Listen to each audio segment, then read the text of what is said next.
Welcome back to Gold AI Partners, the show where we dive into how top investors and entrepreneurs are transforming real estate and finance through innovation. I'm your host, Indhira Santos, and in today's episode, our topic was rethinking cold calling. But as I researched Adam, I took it upon myself to change it to the topic of bridging real estate, blockchain, and AI. Adam Cohen is the CEO of Saxon Spencer Capital, SaxCap, SXP Capital, Smash Mortgage, and Adam Cohen today.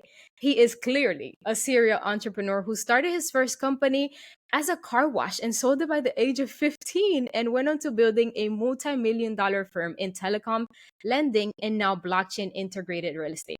Adam, welcome to the show. It's amazing to have you on today. Thank you. I think my ego just got like a little bigger. I know. I might have difficulty fitting through the door when I want to leave the house today. That's my forte. I research so good that I like to make sure that I highlight everything because sometimes we tend to miss a lot of the things that us entrepreneurs are doing, and every little thing leads to where you are today. So I like to make sure I highlight everything. Yeah, it's funny because I was thinking of the car wash business, and I'm like, oh yeah, I forgot about it. That was my first little business enterprise, and everyone laughed at me, and they were like, "You wash cars?" And I'm like, "Never washed a car in my life." God. Okay. So I want to start with the origin, and I'm like very curious. Most people at 11 years old, they are thinking about school, sports, but you were already running a business. So what do you think sparked that kind of drive so early for you? My dad had always ran his own businesses, and he was a hustler, and he started young. He was a war baby, and he ran away from home when he was, I think, 15. Because I remember him telling me a story how he used to work in his uncle's factory to make £3 a week, and that his mother would take two and leave him with £1. This is like back in the, I guess, 50s. So having that kind of understanding and innovation, I remember one of my neighbors saying to me, "Adam, if you wash my car, I'll give you like £5." And I'm like, doesn't sound very appetizing. And so I agreed, and I remember giving the other kid that lived next door to me £2 to do it. so he ended up washing the car for like £2, and I kept 3. And I said, "This is interesting. Maybe I could get more car to clean and get more kids to clean them, and I'll just cream off the top." And that's kind of where that started. It was just like a random idea, and it started making me. I was probably making, I'd say, 50 to 100 pounds. I mean, I lived in England a day. Wow, that's a lot. Yeah. 11? What? Yeah. So it was pretty profitable, and I sold it when I was like 15 to someone who actually turned it into like a legit kind of cool. They had a little car that they drove around with the bubbles on it and whatnot. They bought the roof. So wow. I made a bit of money, and that was like my first business, and that was your first exit. Yeah, it was my first exit, and I sold it, and it worked out. So okay, that's awesome. That's awesome. Yeah. I wonder what did that teach you about spotting opportunity that still applies to how you build your companies today? I always say that people always wait for the right opportunity instead of going to look for it. It's if you see an opportunity, go for it. Don't talk about it. Don't tell everyone you know about it. Don't kind of say, "Oh, I wish I could do this." Most people think starting a business is an unobtainable opportunity. And the truth of the matter is that for a lot of people, obviously you got to pay rent and bills and mortgage and got to buy food and you got to eat. But if you really want to work hard and money's tight, work during the day, work on your business at night, or work on your business during the day and work at night. Drive Uber, deliver pizzas, whatever. It doesn't matter. If you have a goal and you believe in yourself, find a way to pay the bills so you can pursue your goals. Most big corporations started as small businesses at some point. Definitely. And I wonder, was that the moment you realized that real estate was going to be a foundation for everything else you built? Was it at 15 or was it at 16 when you started your first company? Well, my dad had a real estate agency, which is like a brokerage. So I remember showing houses when I was 13 or 14 years old. Wow. But then when I was 16, I got into the mobile telephone business, mobile communications, and that kind of suddenly just exploded from nowhere. And it was good once it was lasted. It was a bubble and the bubble burst. And I remember after that saying to myself, I'm going to get into real estate. But being stubborn, I didn't want to work with my dad. I wanted to do it on my own. And I remember having this screaming match with my dad on the stairs. We used to have this townhouse. And my father screaming at me, "You don't know anything about real estate. You won't last 5 minutes." And blah, blah, blah. And I'm like, "Dad, I want to do it on my own. I'm a big boy.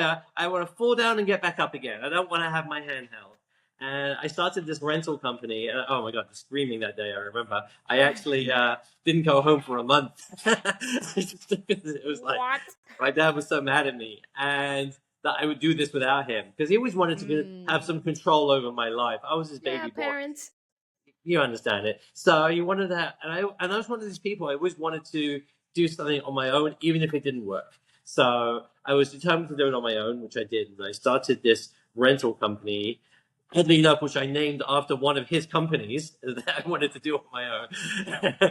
And I started that, and yeah, I just started making money on it overnight. It was very quick, and Wow. I figured out how to maximize my own personal profitability, how to make more money, how to do it better.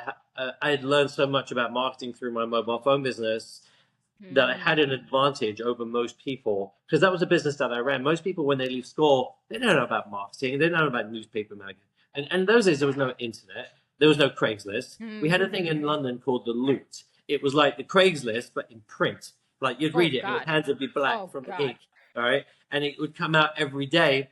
And it was funny. I remember my ad that I used to put in the Loot was always every single day the very first ad in the column. And I didn't go big with big crazy ads. I used classified ads because I found that people were looking for real estate were looking for a deal, and that wouldn't be the big, display ads. It would be the small classified ads. So I put these little ads in the classified section, which was much cheaper for me, but it was also much more productive. I experimented with everything. But people always say to me, Adam, who do you know that you always get your ad to be the very first one? I got every phone call because the ad was literally, there was the column this long, all right, and me always at the top, all right, and they were like, how did you get that? How? And it was a trick, and people don't know this. I would put, instead of putting 1 bedroom, 2 bedroom, or 3 bedroom, I would always put a 1, 2, or 3 bedroom. Because Oh, and you would fit into A1 everything. alphabetically and numerically is always going to go to the top. Okay. And that was it. Wow. And because of that, and no one ever figured it out. Like nobody ever. I held that for as long as I had that company. I had that #1 spot every single day, and it pissed off Wow. everyone because they were trying to figure out how to get above me, and I held Yeah. that #1 spot for like 3 years until I kind of started doing something else. I literally had that spot every day. So marketing, talking about AI, is very important. You need to know how to make it work for you. You need to understand the little tricks, and I knew that trick right away because I'd studied the way the ads appear. And if you had like a company that began with an X or a Z, you had no chance. You were all the way at the bottom. Yeah. So like A1, right, was guarantee of that pole position space for Wow. paper every single day. Wow, that's super smart. That's interesting. Now that I'm thinking about my other businesses, I'm in beauty, so we run a lot of ads. So I'm thinking, a one A1 beauty nail service appointment. That has Yeah. me thinking now. Instead of Yeah. paying, like, we do like 3,000 a month in just ads sometimes. So that's intense. All right. You see, all coding at the end of the day it boils down to, this is really interesting, zeros and ones. All coding at the end of the day gets translated. If you ever look at binary code, and even though we use all different types of coding today, it all is originated from binary, and binary is all zeros and ones. So if you understand about binary, and I studied this a little bit in school, so I actually did understand this. All right, and then I'm talking about in the dark ages when computers screen was big. All right, and you had these little green men that would run across the thing that you would take 2 hours to type in the code for. Oh, But when God. you understood that, and you understood that that's what the papers and even the computers and the internet and AI today are using, they're using zeros and ones. So you want to go with your first algorithm. Your first algorithm is always A and 1. So that is a very crucial part of understanding how to place higher in marketing. Yeah, okay. Wow, very, very interesting. Now, switching a little bit to deal flow and selectivity, I listened to one of your podcasts with a fellow podcaster, and I saw that you guys are being very selective at Saxon Spencer with turning away deals, and that's interesting. What signals tell you when a deal isn't worth your time? So I've been in real estate now for, I don't want to give away my age, but for about 30 years. So and I've learned a thing or two about real estate. I've been a real estate broker, a real estate agent. I've been a developer. I've been a fix and flipper. I've been a lender. I've been a mortgage broker. I've had a Wow. title company. I've worn every single hat in real estate, literally. And so I've learned a thing or two. So I've learned that there are basically key questions you want to ask about real estate in order to understand the deal. So a few years ago, thinking about that, I came up with a one-page form. Because as a lender, people send me deals every day. I get like 20, 50 deals coming in a day. And they send me in tons of information, horrible long summaries that don't explain anything, information that's confusing and it doesn't really explain well or contradicts the attachments that they send with it. And you get all of this mess. And then they're like, can you fund this? And they don't give you anything. Or people will send me an address. Can you do this? All right. So they're missing out all the important things. So I broke the deal down into a one-page form, which basically tells me almost everything I need to know to look at a deal in a New York minute, right? Considering Wow, New York minute, yeah, no time. New York minute, no time at all. And a New York minute, most people know is about 10 seconds. So yeah, literally.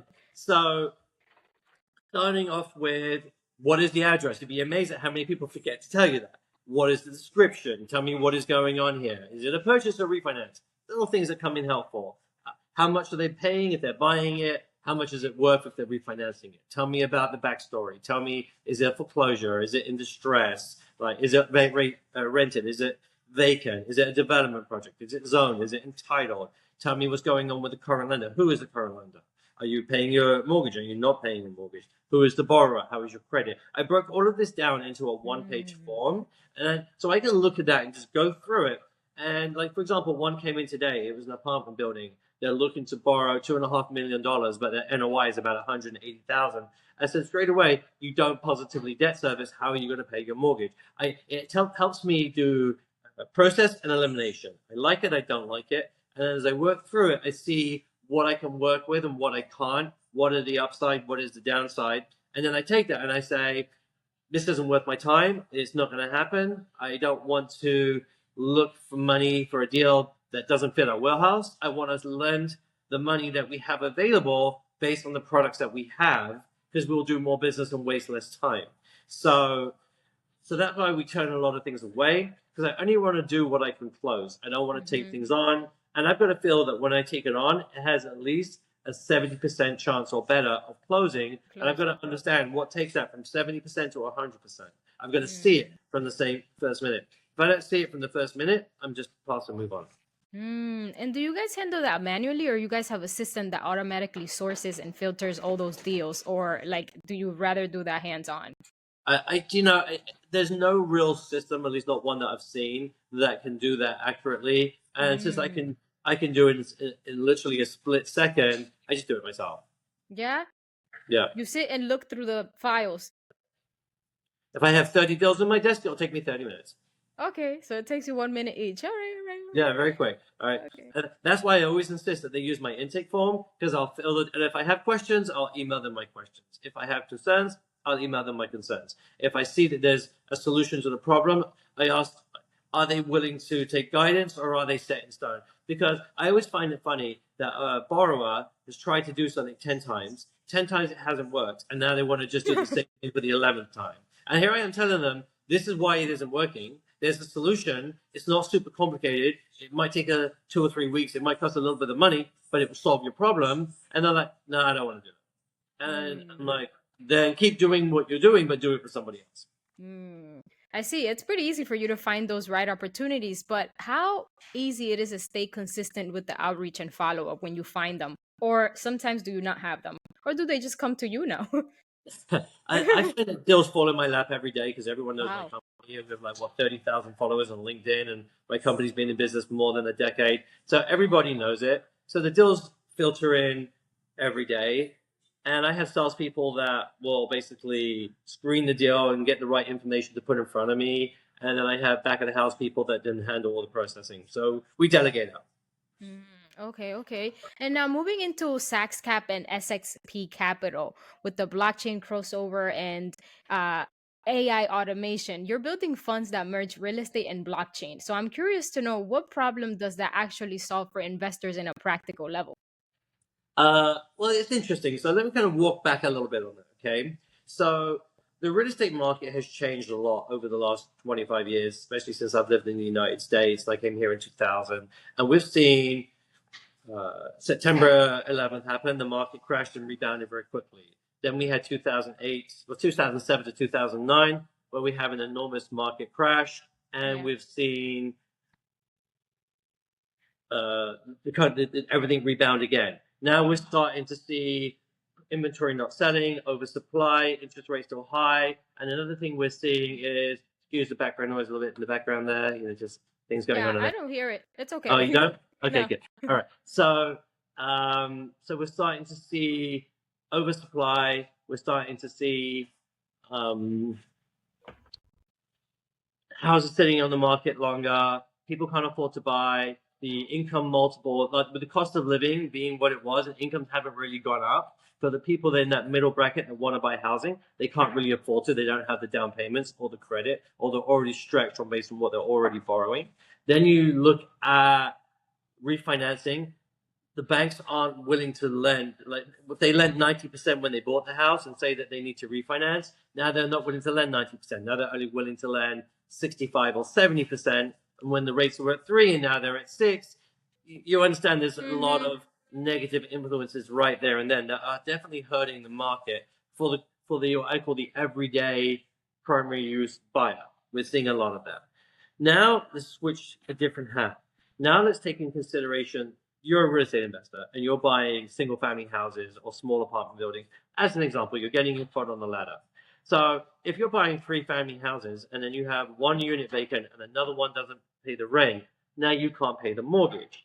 So you're personally guaranteeing that. So you're going to start divesting whatever money you have to that. And what happens is at some point something collapses. And then we see that property going into foreclosure, a person's credit is ruined.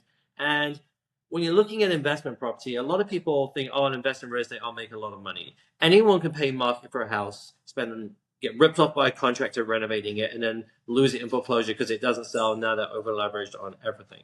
So we see all these types of things: lack of experience, increased obligation, increased interest rates, and in a nutshell, investing in real estate is becoming more risky if you're trying to do it by yourself.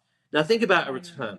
As a private investor, if you're getting 8% return on cash on your money, like your cash on cash return, you're doing pretty well. But if any one of a small amount of things goes wrong, then you're in a house of cards that just collapses down. Now, investing in a fund like mine, we're paying out investors 18%, 20%, 22%. Some of our projects go up to 30%. And the only risk you're taking is the money that you're investing. But the risk that we're not taking is that we're fully funded, including all debt obligations, from day one of a project. So if you invest in a project like SaxCap, that is we're developing properties, we're financing the development of properties, and we're a partner in those properties, then you're making a very safe investment because you're not having to personally guarantee a mortgage. You're not worrying about the tenants not paying and then you can't meet the obligations. You're not worrying about maintenance and repairs. You're not worrying about lawsuits from tenants. We're doing all the hard work.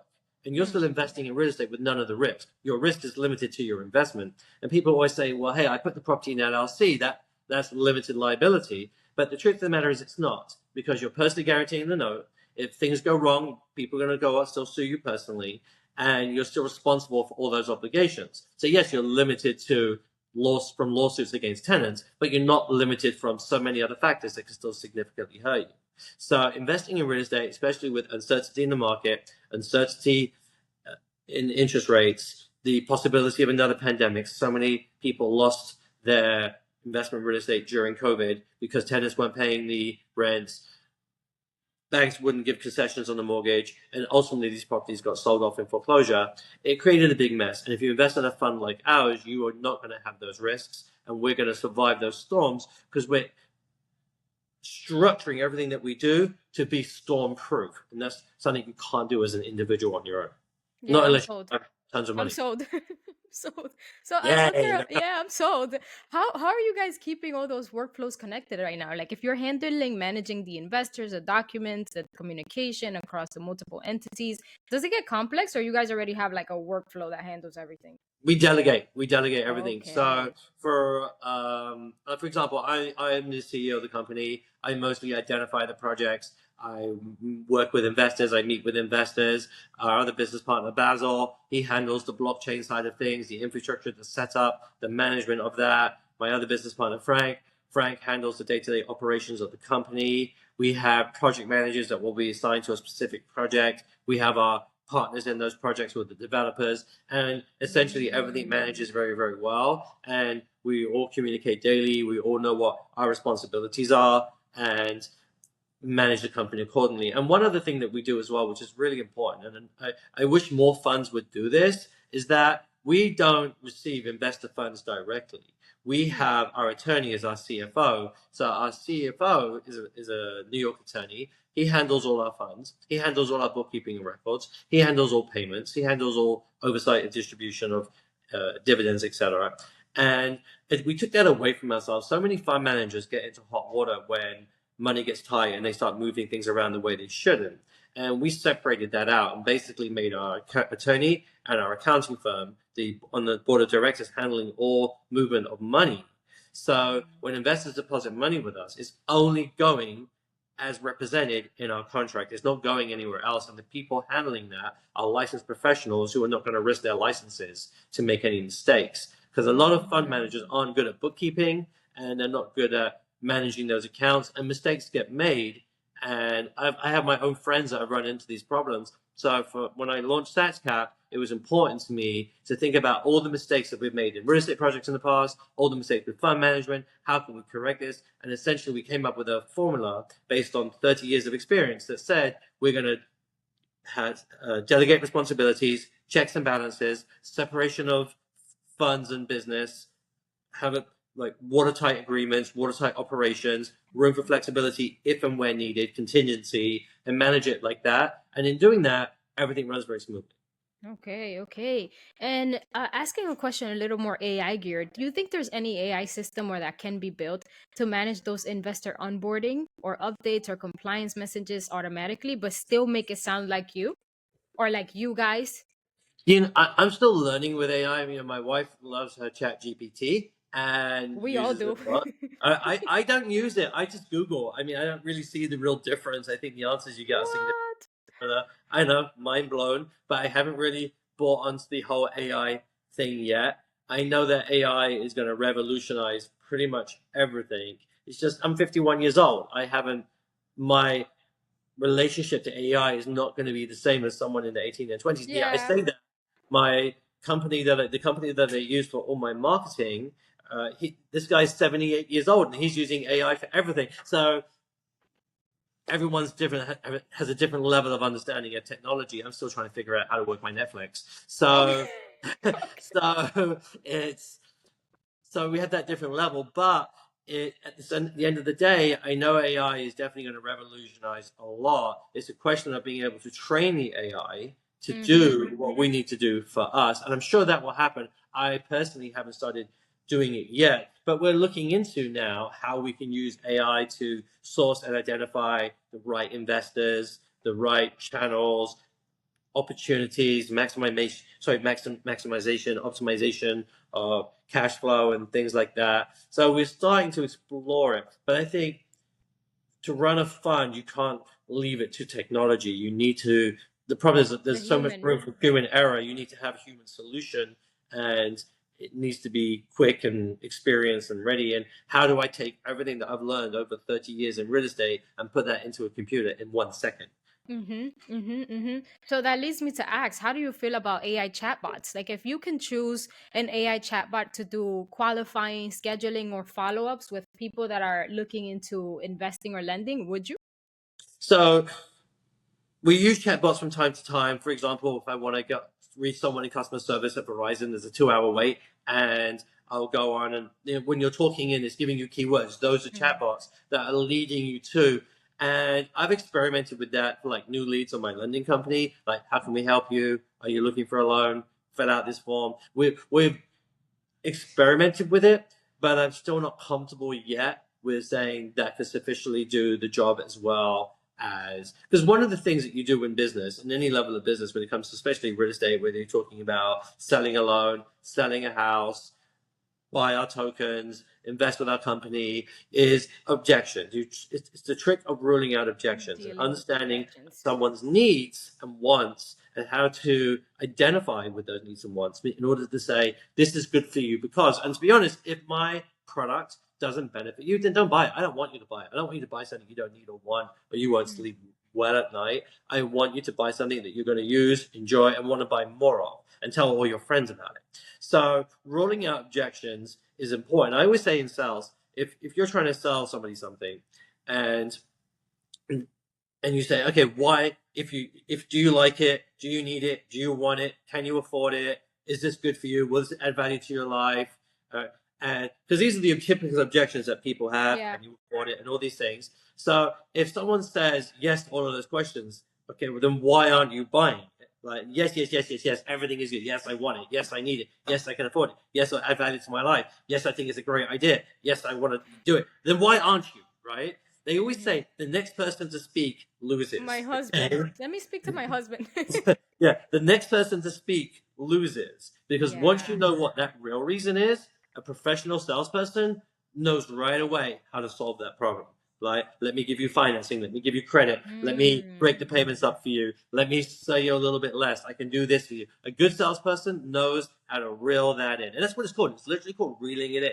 And if the person doesn't answer that question, you're kind of stuck. Because if you don't know what's in their head, you don't know how to solve it. So you have to understand psychology, logic, what it is that's hard. You need to understand it. And I just don't think AI is ready to do that. I'll tell you something. When AI can sell timeshare, then you know it's ready. Do they still sell those? Because timeshare is the biggest rip-off ever. Okay, there's no bigger rip-off than timeshare. And yet millions of people buy it. Yeah, millions of people buy it worldwide. And conceptually, it's a great idea if it wasn't a rip-off. Okay? Yeah. Like, what they were selling was really genuine. It would be brilliant, but it's not. It's complete crap. And when you go and buy your $100,000 timeshare, it's worth pennies when you try to resell it, if you can resell it at all, because of the maintenance fees. But people buy it for the free gifts. They buy it for the freebies that are given away, and the illusion of it's a good deal. But I've been to timeshare presentations where they've been trying to sell me, and I've actually trained and taught people how to sell timeshare, which I did for a huge city center in Las Vegas when it was opening up and they were trying to sell their timeshares. So I'm familiar with all of these concepts. So to me, when AI can convince someone to buy timeshare, right, then you know it's perfect for sales because now it knows how to understand and roll out objections. Because that to me is the hardest part of any type of real estate investment to sell. Because that's sold entirely on emotion. Yeah, definitely. I mean, people do make emotional purchases most of the time. Yeah, that's an entirely emotional sell. Now, yeah, we need to spend more time together. Yeah, we need to travel more. Yeah, this would be much more affordable. Yeah, we'll own something. Yes, it's going to appreciate in value. Bullshit.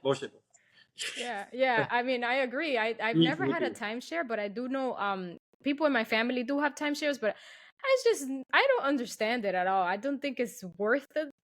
You get 1 week out of the year somewhere for $100,000. I'm confused. I don't know. Greatest scam ever solved. But let's move on. So as far as AI goes, when AI understands human nature, that it can, because it can ask qualifying questions, it could definitely lay up a lead using bots. You can definitely do what's called pre-qualification by, are you looking to invest in crypto? Are you interested in investing in real estate through blockchain? Do you have more than $10,000 in disposable income? Are you an accredited investor? Right? What type of investing? You can definitely use it for like pre-qualifying questions. I don't think you can use it yet. I could be wrong for explaining, pitching, creating relatability, and then selling. Yeah. Okay, makes sense. I see your approach, and I wonder with content creation, what made you decide to become the face of your ecosystem instead of staying behind the company with and Adam Cohen today? For many years, I believed that you market your company and people can see that you're the owner of the company, get to meet you at events and things like that. For many years, I believed in that.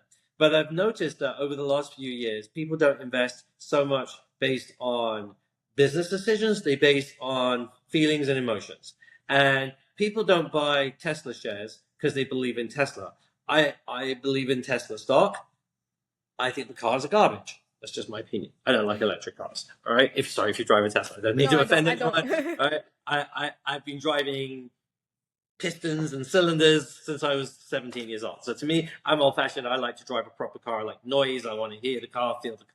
So I don't really like Tesla as a car. I don't like Priuses as a car, but the companies, Honda is obviously a very stable company. Well, not as stable as it used to be, but it's still one of the top car producers. But Tesla, people invest in Elon Musk. People invest in Elon Musk because they invest in SpaceX because of Elon Musk. They invest in X because of Elon Musk. People are investing in Elon Musk. People didn't invest in the Republican Party. They invested in Trump. Mm-hmm. People didn't care about the Turning Point USA. They cared about Charlie Kirk. People don't care about what businesses Kevin O'Leary is running. You know, what does he call himself? Mr. Wonderful. Mr. Wonderful, that's yes. It. They don't care about what businesses he owns. They invest because they believe in him. So people definitely relate to the person in front of the company. And I think Richard Branson is probably one of the first people to do this with Virgin. People started flying Virgin because he was flying around the world on hot air balloons. Personal branding. Crazy stunts. He was pushing himself to the limit to create a following for Virgin Airways. And it worked very successfully. So I think Richard Branson, my fellow Brit, led the way for that. So I think that people identify with the business owner and then connect to the business because of the business owner. I don't think it's the other way around anymore. And I think successful people, and I was having this conversation, my cousin has a hair salon in London, and he's been advertising more on social media to increase business, to bring in more revenue, bring in more clients. And I said, you're doing it the wrong way around. I said, you should be promoting yourself as a stylist for 35 years and doing videos, and then say, find me at Milan Hairdressing in Town Square, and people will come, right, because they want him. And I think that people will come to SaxCap because they like me. We have another company that I just became the president of called Blockstar, which is another blockchain real estate fund. And people will come to Blockstar because of me. They will see me talking about blockchain nonstop. They'll see me talking about real estate. They'll see me talking about tokenization. They will see me talking about how the risks of investing in real estate, which are very real. I mean, how many foreclosures do I see every single day? And it's for stupid reasons. The road was closed. People couldn't get to the house. Fair point. Doesn't matter. Okay. The tenant didn't pay the rent. I understand. Not the bank's problem. The emergency repairs were needed. I understand. Not the bank's problem.